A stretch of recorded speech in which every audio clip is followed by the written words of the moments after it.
14장 1절부터 6절 말씀 봅니다. 너희는 마음에 근심하지 말라. 하나님을 믿으니 또 나를 믿으라. 내 아버지 집에 거할 곳이 많도다. 그렇지 않으면 너희에게 일렀으리라. 내가 너희를 위하여 거처를 예비하러 가노니 가서 너희를 위하여 거처를 예비하면 내가 다시 와서 너희를 내게로 영접하여 나 있는 곳에 너희도 있게 하리라. 내가 어디로 가는지 그 길을 너희가 아느니라. 도마가 이르되 주여 주께서 어디로 가시는지 우리가 알지 못하거늘 그 길을 어찌 알겠사옵나이까. 예수께서 이르시되 내가 곧 길이요 진리요 생명이니 나로 말미암지 않고는 아버지께로 올 자가 없느니라. 아멘. 누가복음 3장을 보면 우리를 구원하러 오신 하나님의 아들이시기도 하고 하나님이신 예수님이 어떤 분인지를 특이한 방법으로 소개를 하고 있습니다. 족보로 소개를 하는데 예수님은 어떤 분인지 보려고 하면 예수님은 그 위는 누구냐? 예수님의 육신의 아버지는 누구냐? 요셉이다. 그러면 요셉은 헬리의 아들이고 헬리는 맏닷의 아들이고 맏닷은 레위의 아들이고 레위는 멜기의 아들이고 멜기는 얀나의 아들이고 얀나는 요셉의 아들이고 요셉은 맏다디아의 아들이고 맏다디아는 아모스의 아들이다. 아모스는 나훔의 아들이고 나훔은 에슬리의 아들이고 에슬리는 낫게의 아들이고 낫게는 마앗의 아들이고 마앗은 맏다디아의 아들이고 맏다디아는 소모인의 아들이고 소모인은 요색의 아들이고 요색의 아버지는 요다고 요다의 아버지는 요하난이고 요하난의 아버지는 레사고 레사의 아버지는 스룹바벨이고 스룹바벨의 아버지는 스알디엘이고 스알디엘의 아버지는 넬이고 넬의 아버지는 멜기고 멜기의 아버지는 앗디고 앗디의 아버지는 고삼이고 고삼의 아버지는 엘마담이고 엘마담의 아버지는 에르고 에르의 아버지는 예수고 예수의 아버지는 엘리에서고 엘리에서의 아버지는 요림이고 요림의 아버지는 맏닷이고 맏닷의 아버지는 레위고 레위의 아버지는 시므온이고 시므온의 아버지는 유다고 야곱의 아들 중에 유다고 유다는 요셉의 아들이고 요셉은 요남의 아들이고 요남은 엘리야김의 아들이고 엘리야김은 멜레아의 아들이고 멜레아는 맨나의 아들이고 맨나는 맏다다의 아들이고 맏다다는 나단의 아들이고 나단은 다윗의 아들이다. 다윗이 이스라엘의 유명했던 왕, 그 왕을 말합니다. 다윗의 아버지는 이새였고 이새의 아버지는 오벳이었고 오벳의 아버지는 보아스였고 보아스의 아버지는 살몬이고 살몬의 아버지는 나손이고 나손의 아버지는 아미나답이고 아미나답의 아버지는 아니고 아니의 아버지는 헤스론이고 헤스론의 아버지는 베레스고 베레스의 아버지는 유다고 유다의 아버지는 야곱이고 야곱은 이삭의 아들이고 이삭은 아브라함의 아들이고 아브라함은 데라의 아들이고 데라는 나홀의 아들이고 나홀은 스룩의 아들이고 스룩은 루우의 아들이고 루우는 벨렉의 아들이고 벨렉은 헤보의 아들이고 헤보는 살라의 아들이고 그 위는 가이난이고 그 위는 아박삿이고 아박삿 위는 셈이고 그 위는 노아다.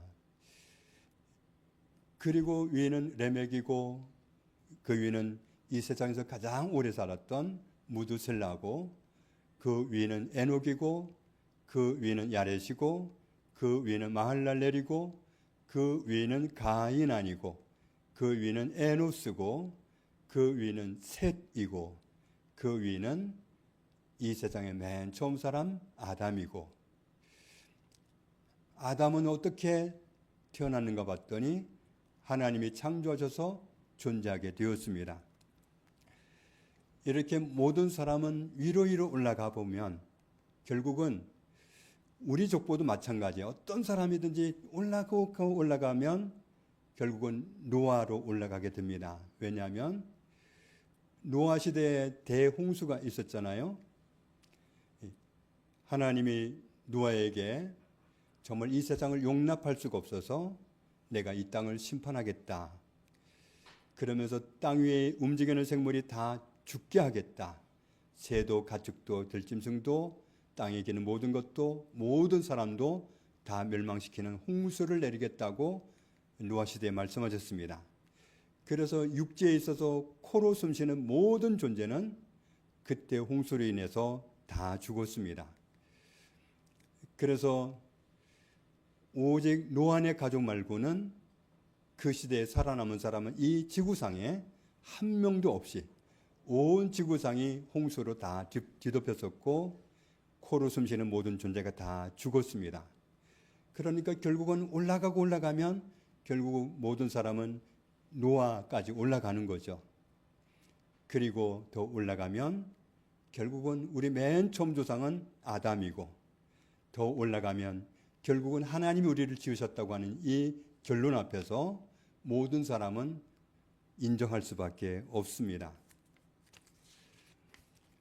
사람들이 깊은 생각을 안 해서 그렇지 깊이 생각하면 우리의 시작은 하나님이시고 우리의 뿌리는 하나님입니다. 창세기 1장에서 하나님이 사람을 창조하셨습니다. 남자도 여자도 하나님의 형상대로 하나님이 창조하셨습니다. 28절을 보면 하나님이 주신 복을 누리면서 행복하게 살도록 지음을 받았습니다. 그런데 거짓말쟁이요 속이는 자인 사탄에게 속아서 하나님의 통치를 거부하고 그를 따라 나서면서 사람은 저주받은 존재가 되고 말았습니다. 어린아이에게 가장 큰 고통은 부모와 떼노는 겁니다. 어린아이나 갓난아기나 부모와 떼노는 건 그건 죽음이나 다름없습니다. 애완견에게 가장 큰 고통을 주는 건 주인하고 떼노는 겁니다. 개들이 자기 주인하고 딱 분리되면 불안 증세가 딱 나타납니다. 불안해서 어쩔 줄을 모릅니다. 사람도 아주 몹시 의존하고 있는 사람이 있는 사람은 그 사람과 분리될 때 굉장히 불안해합니다. 사람이 자기의 진짜 주인이시고 창조주이신 하나님을 떠났다고 하는 것은 사람이 겪을 수 있는 가장 큰 고통의 장소로 떨어진 겁니다. 그러면 우리는 이렇게 생각할 수 있습니다. 하나님이 사람을 창조하실 때 속이는 자한테 속아서 넘어질 수도 있다는 사실을 하나님은 예측을 못하셨을까? 우리는 그렇게 생각할 수 있겠죠? 아닙니다. 하나님은 사람을 창조하실 때 사람이 사탄의 유혹에 넘어질 수 있다는 사실을 알고 계셨습니다. 알고 계셨으면서 왜 그런 위험성을 감수하면서 사람을 창조하셨나? 또 그렇게 생각할 수 있겠죠? 그런데 에베소서 1장을 보면 우리는 생각을 달리할 수밖에 없습니다. 찬송하리로다. 하나님 곧 우리 주 예수 그리스도의 아버지께서 그리스도 안에서 하늘에 속한 모든 신령한 복을 우리에게 주시되 곧 창세전에 그리스도 안에서 우리를 택하사 우리로 사랑 안에서 그 앞에 거룩하고 흠이 없게 하시려고 그 기쁘신 뜻대로 우리를 예정하사 예수 그리스도로 말미암아 자기의 아들들이 되게 하셨으니 이는 그가 사랑하신 자 안에서 우리에게 거저 주시는 바 그의 은혜의 영광을 찬송하게 하려는 것이라. 우리는 그리스도 안에서 그의 은혜의 풍성함을 따라 그의 피로 말미암아 속량 곧 죄 사함을 받았느니라. 하나님은 우리가 넘어질지 생각도 못하고 계시다가 우리가 와당탕 넘어지는 것을 보시고서 뒤늦게 수습 차원에서 구세주를 약속하신 것이 아니라 4절 말씀을 다시 보면 창세 전에 모든 것을 창조하기 전에 사람이 넘어지더라도 그리스도 안에서 다시 하나님과의 관계를 회복하게 하리라. 내가 예수 그리스도를 보내서 구원해서 그들이 내 아들로 살아가게 하리라. 이런 계획을 전제로 하고 그리고서 우리를 창조하신 겁니다. 안전장치를 해놓고서 우리를 창조하신 거죠. 하나님이 우리를 얼마나 사랑하시고 우리의 존재 자체를 소중히 여기신지를 알 수 있습니다. 우리는 하나님의 말씀이 기록된 성경을 통해서 하나님이 얼마나 사랑하시고 또 하나님이 얼마나 우리에게 신실한 분이신지 알 수 있습니다. 하나님이 아브라함이라는 사람을 찾아오시고 아브라함과의 관계를 회복하신 것이 좋으셨습니다. 창세기 15장을 보면 하나님이 갈대아 우르에 살던 아브라함을 찾아오셔가지고 나는 네가 어디로 가기를 바란다. 내가 지시한 곳으로 가라.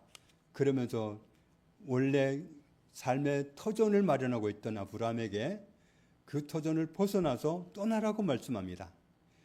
떠나면 모든 것을 잃는데 내가 너와 함께하겠다. 너의 자손과 함께하겠다. 자손 대대로 함께하겠고 내가 너를 복의 근원이 되게 하겠다. 내가 너를 복주겠다. 그렇게 그에게 약속을 주시면서 이끌어 주셨습니다. 그러면서 이끌어 간 곳이 가나안 땅입니다. 그곳에 도착했을 때 이 땅은 자손 대대로 너희에게 살게 하는 땅이다. 그렇게 말씀하셨는데 아브라함이 7절, 8절을 다시 보면 질문을 합니다. 나의 주인 되시는 여호와 하나님, 저와 제 자손 대대로 이 땅에서 살리라는 것을 어떻게 장담할 수 있습니까? 이렇게 질문을 했습니다. 그날 하나님이 아브라함에게 맹세하시듯이 하시는 말씀이 13절 이하에 나와 있습니다. 여호와께서 아브라함에게 이르시되 너는 반드시 알라. 네 자손이 이방에서 계기되어 그들을 섬기겠고 그들은 400년 동안 네 자손을 괴롭히리니 그들이 섬기는 나라를 내가 징벌할지며 그 후에 네 자손이 큰 재물을 이끌고 나오리라. 너는 장수하다가 평안히 조상에게로 돌아갈 장사될 것이요 네 자손은 4대 만에 이 땅으로 돌아오리니 이는 아모리 족속의 죄악이 아직 가득 차지 아니함이니라 하시더니 옛날에 중동 지역 사람들은 반드시 약속을 지킨다고 맹세하는 서약을 할 때 17절을 보면 어떻게 하느냐 하면 짐승을 쪼개 놓고 그 짐승 쪼개 놓은 그 사이로 두 사람이 약속하는 사람이 지나갑니다. 그러면서 너랑 나랑 약속을 안 지키면 안 지키는 사람을 이 짐승처럼 쪼개자. 그러니까 이 약속은 틀림없이 지킨다. 그 약속을 하느라고 짐승을 쪼개놓고 지나가는 약속을 합니다. 하나님이 가나안 땅을 아브라함의 자손 대대로 반드시 누리게 한다는 약속을 하실 때 하나님 그 약속을 어떻게 장담할 수 있어요? 하니까 하나님이 이날 어떻게 하셨느냐 하면 쪼개놓은 고기 사이로 하나님 혼자 스스로 지나가시면서 내가 약속을 틀림없이 지키겠다. 이 짐승 쪼개놓듯이 내가 약속을 안 지킨다면 이렇게 쪼개지리라. 내가 약속을 너랑 반드시 지키겠다. 그 약속을 마치 사람이 사람과 하듯이 그렇게 약속을 다짐을 하셨습니다.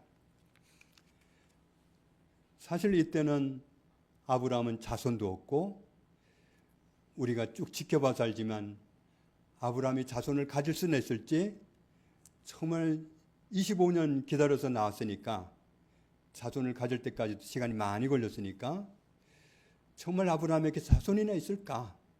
그랬던 사람들인데 이삭, 야곱, 요셉 이렇게 자손을 보면서 그러다가 요셉 때에 요셉이 형들의 미움을 받아서 애굽으로 팔려갔잖아요.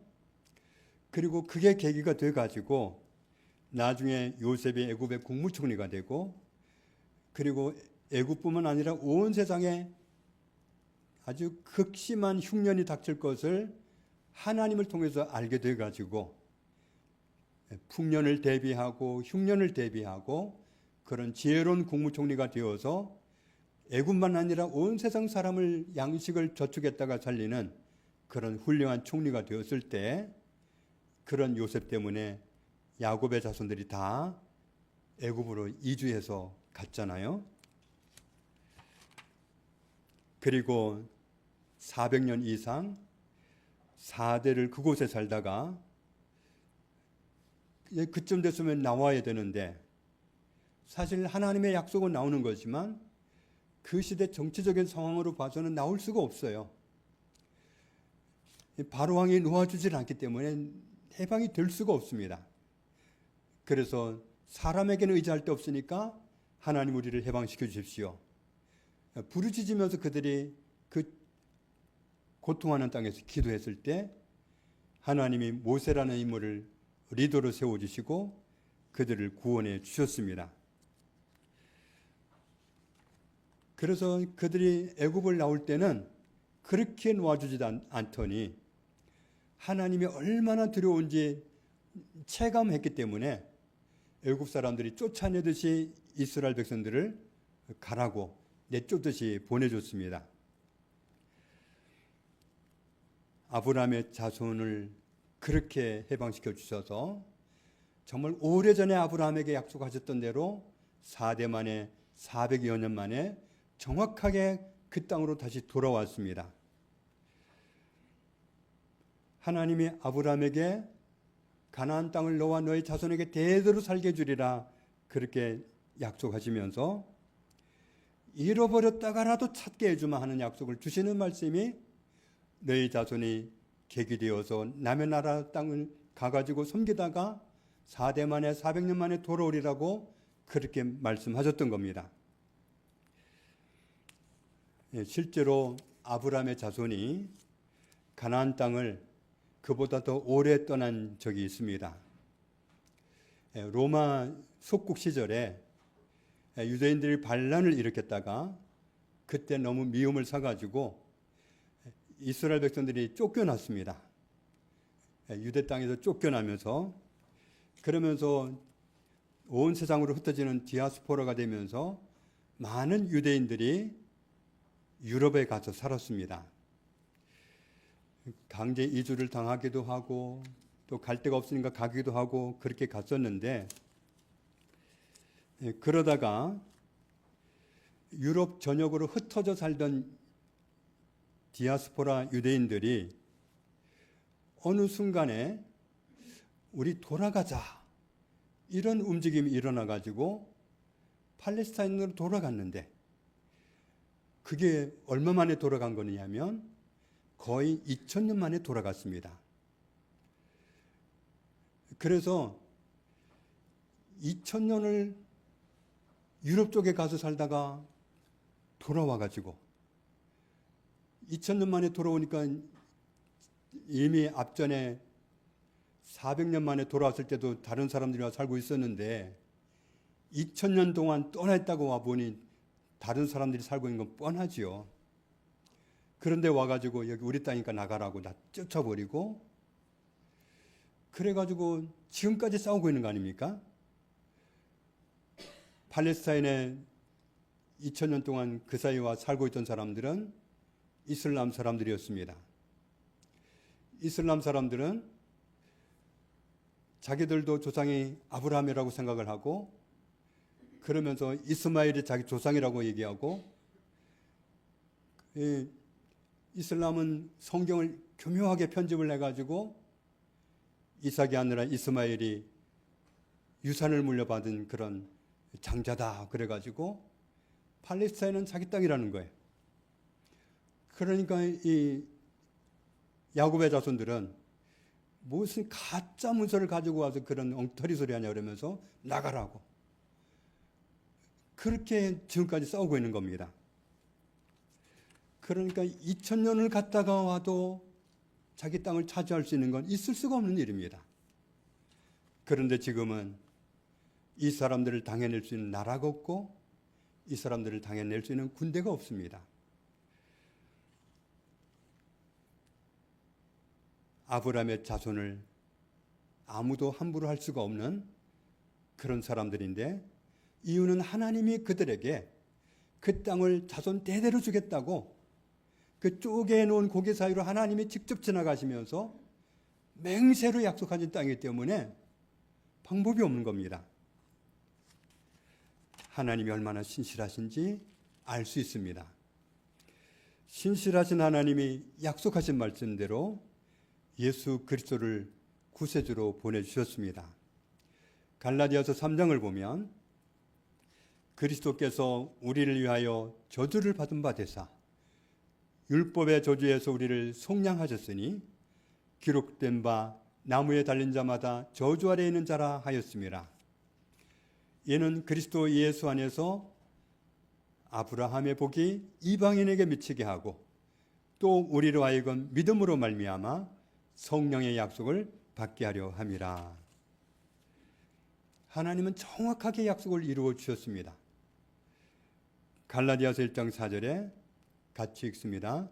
그리스도께서 하나님 곧 우리 아버지의 뜻을 따라 이 악한 세대에서 우리를 건지시려고 우리 죄를 대속하기 위하여 자기 몸을 주셨으니, 하나님의 아들이신 예수님이 우리의 죄를 대신 해결해 주셨습니다.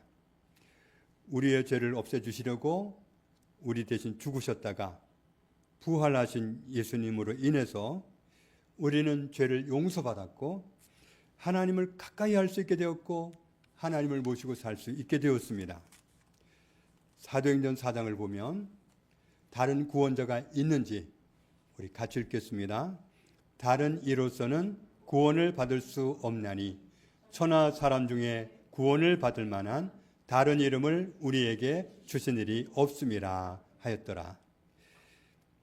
사람들은 흔히 하는 말이 종교는 다 좋다. 뭘 믿어도 좋으니까 하나 믿는 거 좋다. 이렇게 말을 합니다.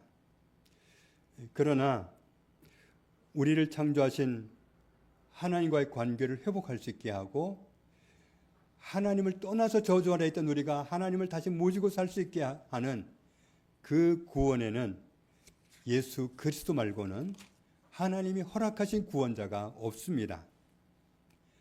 예수님을 믿자, 하나님을 믿자 하는 얘기는 종교를 갖자는 말이 아닙니다. 종교는 사람을 구원할 수 없습니다. 모든 사람이 가지고 있는 근본적인 문제가 뭐냐 하면 우리를 창조하신 하나님과의 관계가 사람의 죄 때문에 깨졌다는 겁니다. 그래서 하나님을 가까이 할 수도 없고 하나님을 모실 수도 없고 그래서 하나님과 떨어져 있다 보니까 문제가 온 겁니다. 하나님과의 관계를 회복하는 것이 구원이고 하나님을 다시 만날 수 있고 하나님을 다시 모시고 살 수 있는 것이 구원입니다.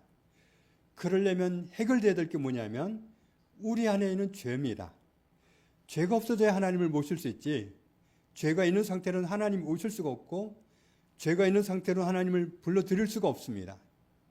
죄를 없애야 했기 때문에 우리 죄를 스스로는 없앨 수가 없었기 때문에 그래서 하나님이 구세주를 보내주셔서 우리의 죄를 해결해 주신 겁니다. 요한일서 3장에 말씀합니다. 그가 우리 죄를 없애려고 나타나신 것을 너희가 아나니. 예수님은 우리 죄를 없애주시려고 오신 겁니다. 죄가 있어서 하나님을 가까이 못하기 때문에 죄를 없애주시려고 오셨습니다. 요한일서 2장 2절에는 같이 읽습니다. 그는 우리 죄를 위한 화목 제물이니 우리만 위할 뿐 아니요 온 세상의 죄를 위하심이라. 아멘. 예수님은 우리 죄를 없애기 위해서 십자가에서 그 몸으로 우리가 죽어야 할 죽음을 대신당하시고 죄값을 몸으로 지불해 주셨습니다. 예수님이 그렇게 해서 우리 죄값을 지불하셨기 때문에 하나님이 우리 죄를 용서하셨습니다. 죄값이 지불되었기 때문에 외상값이 지불되면 외상이 없는 것과 똑같이 죄가 없는 것이 되기 때문에 하나님이 우리를 받아주시고 하나님이 우리에게 오신 겁니다.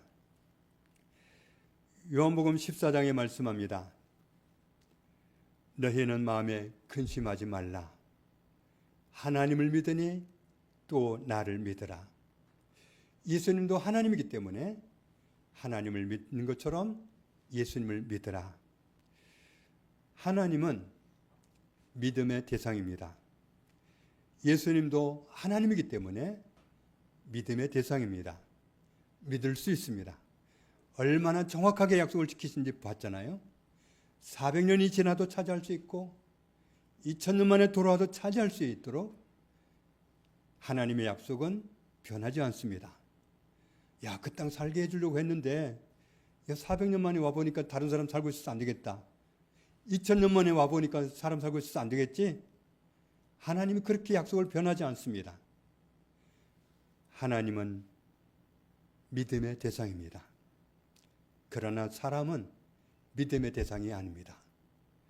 저도 믿을 수 없습니다.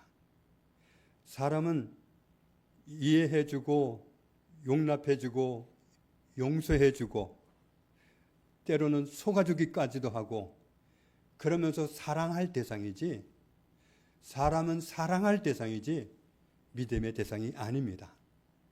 그러니까 사람 보고 크게 낙심할 필요도 없고,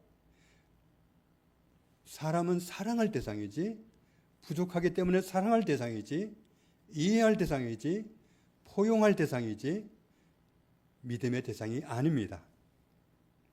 오직 하나님만 믿음의 대상입니다.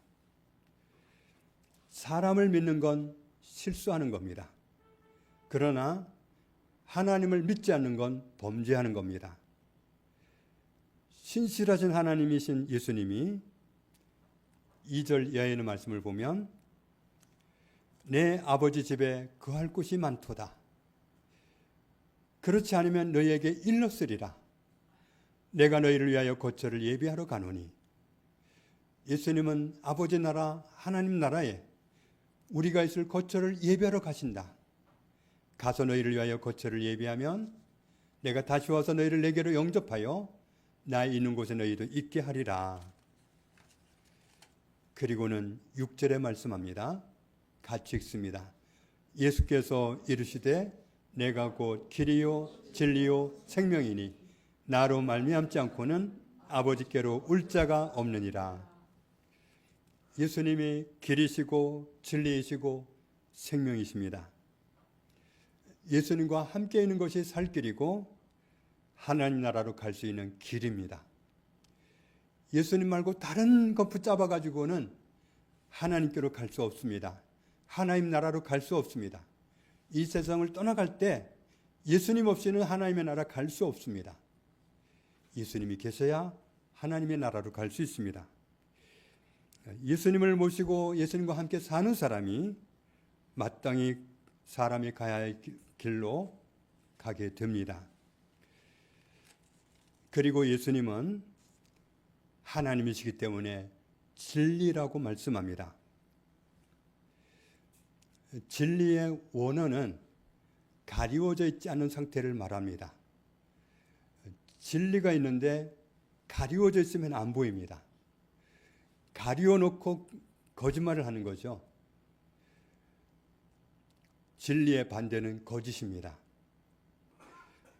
사람이 거짓말을 하는 것은 자기가 지킬 수 없고 책임질 수 없기 때문에 거짓말을 합니다. 그러나 하나님은 거짓말을 해야 할 이유가 없습니다. 반드시 지키는 분이기 때문에, 목숨을 내준다고 하면 내주시는 분이기 때문에, 가나안 땅을 자손 대대로 주마 하시면 반드시 그렇게 하실 분이기 때문에 하나님은 거짓말을 하실 이유가 없습니다. 세상은 진리를 가리우는 거짓 천지입니다. 그러나 우리는 진리를 선택해야 살 수 있습니다. 요한복음 8장 32절에도 진리를 알지니 진리가 너희를 자유롭게 하리라. 진리를 붙잡은 사람은 자유를 얻을 수 있고 누릴 수 있지만 진리를 놓쳐버리면 아무것도 없습니다. 진리는 예수님입니다. 진리는 하나님입니다. 진리를 말해줄 분은 예수 그리스도뿐입니다. 진리를 말해줄 분은 하나님뿐입니다. 그 외에는 누구도 진리를 보장할 수 없습니다. 아무리 큰 소리를 치고 협박을 해도 장담을 해도 진리는 사람이 말할 수 없습니다. 사람으로 하여금 하나님을 멀리하게 하고 하나님을 섬기지 못하게 하는 모든 것은 다 거짓입니다. 진리만 말씀하시고 진리로만 인도하시는 예수님과 함께 있어야 영원한 자유를 보장받을 수 있습니다. 그리고 예수님이 생명입니다. 영원히 사는 생명입니다. 하나님 나라에서 사는 생명입니다. 코에 숨이 있는 사람이 생명 있는 사람이듯이 예수님을 모시고 예수님과 함께 사는 사람이 생명 있는 사람입니다. 하나님 없는 사람은 진정한 생명은 없는 사람입니다. 진정한 생명이 없는 사람은, 영원히 사는 생명이 없는 사람은 이 세상을 떠날 때 갈 곳이 없습니다. 그래서 죽을 때가 되면 좋은 데 가라, 또 죽고 나면 좋은 데 갔겠다, 이런 말을 하지만 진짜 좋은 데로 가려면 생명이 있어야 갈 수 있습니다. 영원히 사는 생명 대신은 하나님을 모시고 있어야 하나님 나라로 갈 수 있습니다. 그렇지 않으면 원하지 않은 곳으로 끌려가게 되어 있습니다. 물론 이 세상을 사는 동안에는 그 생명이 없어도 세상을 사는데 별 지장이 없는 것처럼 보일 수는 있습니다. 그러나 이 세상은 너무 짧고 이 세상을 떠난 후로는 영원한 삶인데 자기의 영원한 삶을 하나님 나라에서 보낼 건지 지옥에서 보낼 건지 이건 어디냐에 따라서 끔찍한 겁니다. 하나님이 생명이기 때문에, 예수님이 생명이기 때문에 생명 대신 예수님이 없는 우리 자녀는 하나님의 나라를 보장할 수 없습니다. 하나님 없는, 예수님 없는 우리 부모님은 하나님 나라를 보장할 수 없습니다. 하나님 없는, 예수님 없는 우리의 이웃은 하나님의 나라를 보장할 수 없습니다. 아무리 권세를 가졌어도, 아무리 명예를 가졌어도 예수님이 없으면 영원히 사는 생명은 없는 겁니다. 요한일서 5장에 말씀합니다. 하나님이 우리에게 영생을 주셨는데 이 영원히 사는 이 생명이 그분의 아들 안에 있다. 그분의 아들은 예수님입니다. 같이 읽습니다. 아들이 있는 자에게는 생명이 있고 하나님의 아들이 없는 자에게는 생명이 없느니라. 그래서 우리가 가족을 구원하기 위해서 기도하는 이유도 여기에 있습니다. 하나님 없으면 영원히 사는 생명이 없기 때문에 복음을 전하는 겁니다. 우리가 자녀들의 구원을 위해서 정말 간절하게 기도하는 이유는 하나님이 없으면 영원히 사는 생명은 없는 사람이기 때문에 그렇습니다. 영원한 생명이 없는 사람은 틀림없이 지옥으로 가게 되어 있기 때문에 그래서 정말 간절한 마음으로 눈물을 뿌려가면서 기도하는 겁니다. 우리가 거금의 선교비를 지출하고 복음을 전하러 외국에 가는 이유도 그들에게 하나님이 없으면 영원한 생명이 없는 거고 영원한 생명이 없으면 영원히 멸망하기 때문에 그 사실을 알기 때문에 그렇게 하는 겁니다. 그래서 그 거금을 투자하는 것이 한 영혼을 얻을 수 있다면, 한 영혼을 살리는 복음을 전할 수 있다면 그것이 아깝지 않다고 생각하고 기꺼이 헌신하는 겁니다. 내가 하나님의 아들의 이름을 믿는 너희에게 이것을 쓰는 것은 너희로 하여금 너희에게 영생이 있음을 알게 하려 함이라. 하나님의 아들을 믿는 사람에게, 하나님의 아들을 모시고 있는 사람에게 영생이 있습니다. 요한복음 20장에도 예수님이 많은 일을 하셨지만 적당히 기록한 그 기록 내용을 통해서 하시고자 하는 말씀이 뭐냐? 31절 같이 읽습니다. 오직 이것을 기록함은 너희로 예수께서 하나님의 아들 그리스도이심을 믿게 하려 함이요 또 너희로 믿고 그 이름을 힘입어 생명을 얻게 하려 함이라. 아멘. 예수님을 믿어야 생명이 있습니다. 예수님을 모셔야 생명 있는 사람입니다. 예수님 없이는 하나님의 나라에 갈 수 없습니다. 예수님 없이는, 하나님 없이는 영생 없습니다. 예수님 없이는 진리 위에 서 있을 수가 없습니다. 하나님만이 길이시고 진리이시고 생명입니다. 우리가 진짜 생명 되시는 예수님을 모시고 산다면 우리 삶은 좀 더 변할 것 같아요. 우리가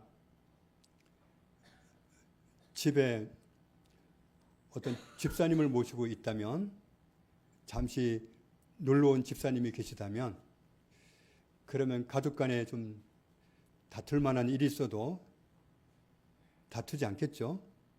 손님이 계시니까. 그런데 우리가 예수님을 모시고 있으면서 막 소리 지르고 화내고, 예수님이 손님만도 못한 거예요. 정말 예수님이 나와 함께 계시고 내가 예수님을 모시고 있는 게 틀림없다면 우리가 남편을 대하는 것도 좀 달라야 되고, 아내를 대하는 것도 좀 달라야 되고, 자녀를 대하는 것도 좀 달라야 되고, 부모를 대하는 것도 좀 달라야 될 텐데 조심하지 않아요. 그건 예수님을 무시하는 겁니다. 우리가 진짜 하나님을 모시고 있다면, 진짜 예수님을 모시고 있다면 무언가를 하고 싶을 때 눈치를 봐야죠. 뭔가 얼굴 색깔을 바꾸고 싶을 때 눈치를 봐야죠. 하다못해 손님이 왔을 때도 참으면서, 가장 존귀하신 분 하나님을 모시고 있다면서 아무렇지도 않게 화내고 아무렇지도 않게 내가 하고 싶은 일을 강행한다면 우리가 정말 하나님을 모시고 있는 사람 맞나? 예수님이 손님만도 못하단 말이냐? 우리가 예수님을 어떻게 대하고 있는지 우리가 스스로 좀 생각해 볼 일입니다. 우리가 함부로 말하고, 함부로 인상 쓰고, 함부로 생각하고, 함부로 가고, 함부로 무언가를 한다는 것은, 내 마음대로 다 한다는 것은 나의 주인 되시는 하나님을 모시고 있으면서 하나님을 함부로 대하는 겁니다. 어떻게 나의 주인 앞에서, 가장 크신 분인데 그분 앞에서 그렇게 당당하고 그렇게 함부로 할 수 있습니까? 내가 정말 하나님을 모시고 있는 게 틀림없다면, 그분이 손님보다 못한 분이 정말 아니라면 우리는 삶의 태도가 좀 달라야 되지 않겠어요? 지금보다 좀 달라야 되지 않겠습니까? 예수님은 길이시고 진리시고 생명입니다. 생명 되신 하나님을 모신 사람답게 우리 삶을 하나님께 드리고, 정말 우리를 변화시키시고 우리를 굴복시키고 하나님이 원하시는 삶을 살아가는, 정말 하나님이 나 때문에 영광을 받으시도록, 아니 왜 그렇게 살아요? 왜 화를 안 내요? 사람들이 물으면, 야, 제 안에 계신 하나님이 그렇게 하지 말래요. 그러면서 하나님 드러내고, 그러면서 하나님이 영광을 받으시도록 우리가 그렇게 살아야 되는 것이 마땅하다고 봅니다. 길과 진리, 생명 되신 예수님을 모시고 사는 사람답게 저와 여러분이 정말 하나님이 기뻐하시는 그런 삶을 살아가는 하나님 나라 자녀요 백성으로 살게 되기를 주님의 이름으로 축복합니다. 하나님 아버지 감사합니다. 덮을 수 없는 우리의 죄를 십자가에서 덮어주시고 해결할 수 없는 우리의 죄를 십자가에서 도말하여 주시고 죄 없다 의롭다 말씀하시면서 우리를 받아주시고 우리에게 임자하여 계시는 하나님 감사합니다. 예수 그리스도를 통해서 우리는 모든 죄를 사함받고 하나님께서 인정하시는 의인이 되었으며 하나님을 모시고 사는 하나님의 자녀가 된 것을 감사합니다. 예수님이 길이기 때문에, 예수님이 진리이기 때문에, 예수님이 생명이기 때문에 예수님만 붙잡게 하시고 예수님만 선택하게 하시고 예수님을 놓치지 않고 살아가는 저희들이 되게 하시며 가장 존귀하신 분, 가장 크신 분을 모셨으니 눈치를 볼 줄 아는 겸손한 하나님의 자녀로 살아가는 저희들이 다 되게 하여 주옵소서. 예수님 이름으로 기도합니다. 아멘.